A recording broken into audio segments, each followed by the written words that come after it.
Everybody, jump! Authorize.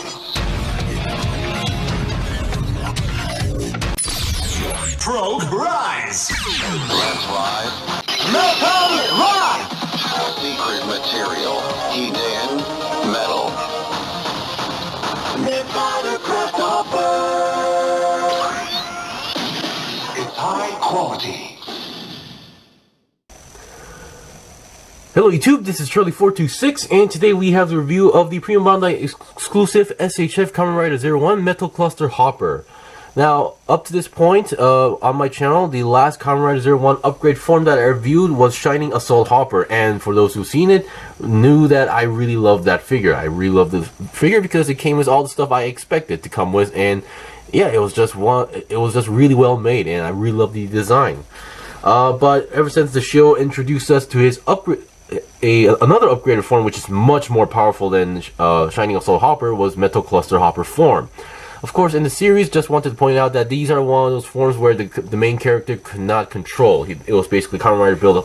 It's like a hazard form, where a form that goes berserk, because he did not have control. Because it was not because the user was weak, is that once he turns into this form, basically a evil AI takes over the control of the body. So he did not have any control at the time, but later he basically overcomes it with help, and yeah, and he uses this form actually quite a lot compared to other upgraded forms in other series as well. Alright, so let's get on to the reviews. So, as I mentioned here, I just wanted to point out that this was the last upgraded form for Zero-One. The 001 is not an upgraded form, that's more of an emergency use form that was in the movie, so yeah, that doesn't really count. As well, and I believe it's not actually more powerful, so yeah.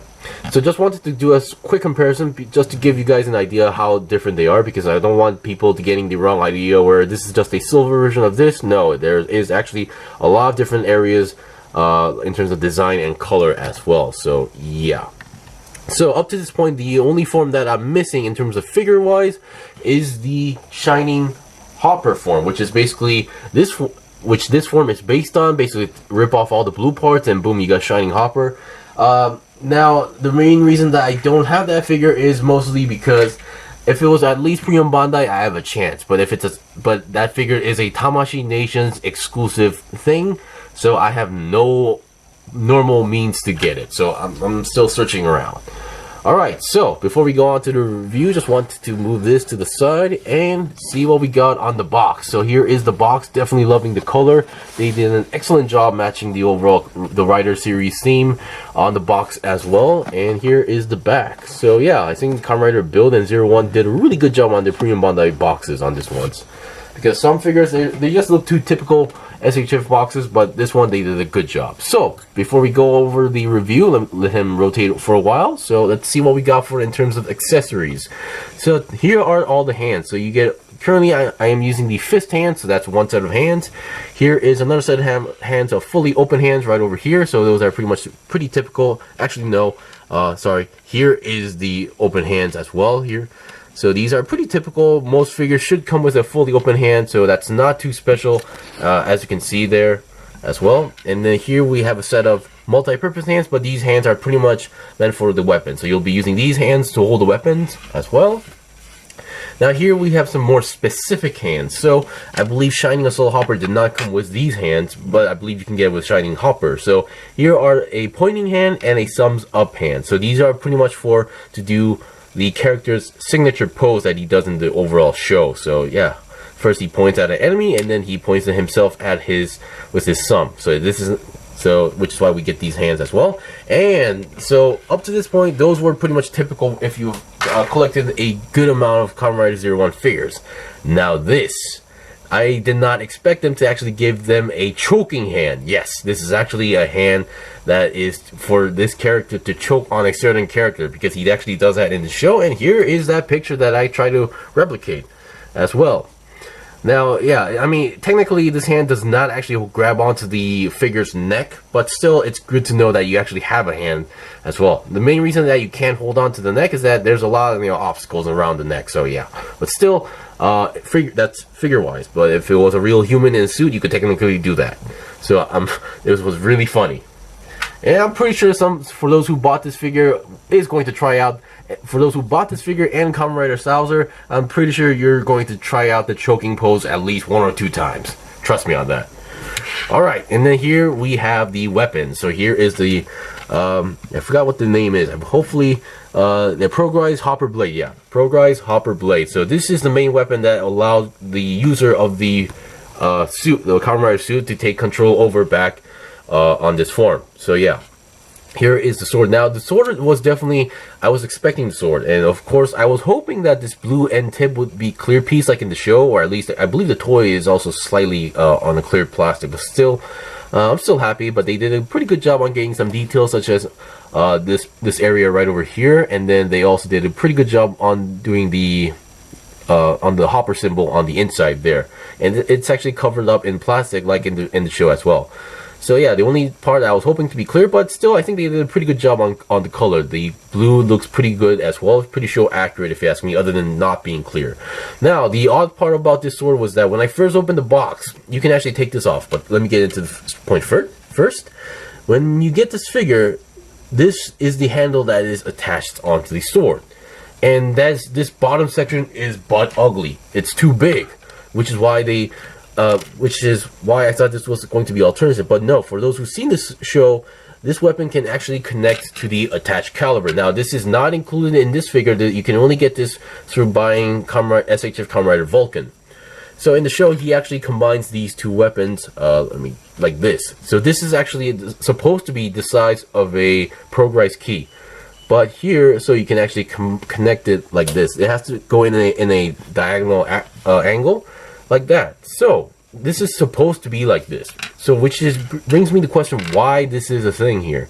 I really did not understand why this is a thing. They could have just added this and boom, that should be it. But I personally do not know the main purpose of this one as well, other than maybe it has to look show accurate, but still, I'm going to pretty much use this handle only, and pretty much not going to use this unless this breaks or something like that. So yeah, definitely, I'm not really sure. This was a very odd thing for me as well. Anyway, so that's that for the weapons. Let's see what we got in terms of articulation. Let me get the stand off because it's starting to get a little bit noisy, and let's see what we got. So definitely, right off the bat, you can definitely tell that this thing is colored very well, metallic silver as well. Now, depending on how you look at it, it may have a sinister look because of the overall color scheme not being the more heroic color scheme going on there. So, let's start with the head. Now, the head definitely looking good as well. Clean. I don't see any errors on the head as well. Of course, always be careful with these parts. They could be pointy or they could break easily. Or, yeah, because you may know, you can just, play around with it and then notice that something broke off, but never notice later. But still, yeah, I would definitely always be careful with the horns on any figures. So that's that. And they're kind of pointy. They can go, so the neck-wise, it can go down that much, up that much, and then 360 twist is possible. Keep in mind, human inside, so I don't think it's necessary to do that in the first place. Now, I hear a lot of people, or at least mostly from a certain YouTuber, that he always mentions that the necks are always like shorter, so it doesn't look proportionally correct, but this one looks okay. The neck seems pretty on the average side, or kind of long for a human, but still, or at least I am feeling a little bit like that, but still, it looks okay. The proportion looks fine by me, if you ask me. Okay, so that's that, and we do still have the chicken neck as well. Now the shoulders. Now shoulders are also the shoulder armor moves individually compared to the arm, so it is connected to the main shoulder, but it's on a ball joint, so you can pull it up and down like that. So that's that. And the arms can go, actually let me just zoom out slightly a bit. Okay, go 360 is no problem as well, and then you can go about 90 degrees to the side. We still have your typical 360 twist on the lower arm as well. And then the bend is not that great, so only 90-degree bend, but I think this is because of the design, because I think the armor on the side is colliding with the armor here, so which is why it limits the arm as well. But yeah, so this sometimes the main frame could be very articulated, but still the design of the suit, mech, or whatever can actually hinder the articulation. This actually applies to Gunpla as well. There's actually a lot of master grades, especially master grades, where their inner frame is fantastic in terms of articulation, but some of them that just get like hindered or just blocked off by the armor design. So that's that. And hands are your typical ball jointed hands, where the ball joint is on the arm and the hand actually has a hole. So basically the opposite of Gunpla. Alright, before we go to the front, I would like to talk about the back. The back looks clean, but recently I've noticed, or it could be just me who is now, you know, noticing these stuff, is that I've realized, like, the figures these days I'm seeing is that there's like a gap here where you can see a little bit more easily. Now, compare about like a few years ago, this wasn't too common. I mean, sometimes you can technically look through it, but it didn't really show that much, you know, like this directly. So you have to put the build in a very specific position not to show that gap. So I wish Bandai would fix that aspect a little bit more, but I am aware that at the moment Japan is going through, like, they're running out of plastic. So yeah, but still, hopefully the more, you know, technology advances on these figures, hopefully they can fix these kind of stuff as well. Alright, so for the main body, we have a nice ab crunch going on here. You can go side to side. 360 twist, not possible as well, because once again, human inside it, and I don't think humans can do that. Now, looking at the build, excellent design details going on here. We have the metal cluster hopper symbol on the inside, and here we have the progrise key. Now, you are able to pull this out. Ooh, that was close. So, yeah, you can actually see the gap here. Now, technically, when he transforms, this actually is a folding area as well. So once he puts the key in, and then he has to fold this to the front in order to finish the transformation. So definitely loving that small detail. And we actually do get an extra the Rising Hopper progrise key. But I've noticed this. I actually compared this with the Shining Assault Hopper one. This one is much more thinner and slightly smaller. So I don't know why they're doing this, but yeah. But at least this key has no purpose with this figure at the moment, so I'm just gonna, you know, go on with it. Alright, and now here comes the problem of the figure, the side area. So we still have your typical side swivel going on here. You can still go front, but not as much because armor is colliding. Back, not so much, because I say the butt section is a little bit big. So I think they can just kind of grind off a little bit more here, because I always notice that the butts are always a little bit too large these days. So I think you can reduce a little bit more, Bandai. Just saying. I mean, this could be actually a more average size for a human, but yeah, just saying. Now, the legs, as you can see, aren't as articulated as much as you think. I mean, the frame is. It's just that there is a lot of stuff blocking the way. It's mostly the side armor here, so which is why we can't go much to the side as well, unless you like kind of force it to go. But of course, in the process, you're going to scratch some areas. So yeah. So that is one slight odd part, or just, you know, part that is a little bit lacking, but still I'm just happy with the design. And these parts on the side are kind of pointy, so just be careful. And bend wise, no problem here. And then feet wise, we have a rotation point here on the bottom as well. Once again, not possible for a human being to go 360, but we have a nice pivot joint as well, and a nice toe bend, but kind of stiff there. There we go.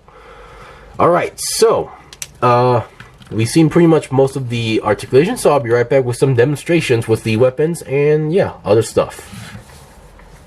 Okay, I'm back. So currently I have both blades connected together.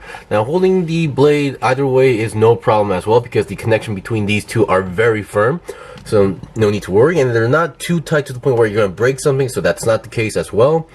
Yeah, you can do pretty much most poses that you saw in the series that he does with these blades as well. You can, since you have a whole left-right set for the multi-purpose hands, you can hold both blades if you want to do so individually. Now, I just wanted to point out the legs. Now, I did point out that the legs articulation aren't that great. Now, the main reason is that there isn't much spread. So when you do the legs, you can see these parts on the side armor are actually colliding with the tops, which is why we're not getting much spread. So if there's one pose that I was not able to pull off, was the final, like, his main final attack was this weapon mode that he used the first time. So you need to have a good amount of spread, but once again, it's not going as much as you think. So which is why the pose here that I even took pictures yesterday and today look very awkward. So that is one part that I do feel a little bit, you know, bummed out, but still, I'm just happy overall that this figure was made and released, and that I was actually able to get it. So, and yeah, that's pretty much it for the review. So basically, if you're a big fan of the series like me, especially with Kamen Rider Zero-One, yeah, you're gonna like this figure. There's a lot of stuff you can do, and then you can pretty much do all the poses that you saw in the series, and you can definitely give him that sinister look depending on how you pose him as well. Anyway, that's pretty much it for the review, so I'm going to have to go prepare my second review for the day. Anyway, thank you for watching the review. This was the review of the Premium Bandai exclusive SHF Kamen Rider Zero-One Metal Cluster Hopper form. If you guys got any questions or requests, comment below. I still have more stuff to buy and build and make reviews out, so please stay tuned. Until then, see you guys next time.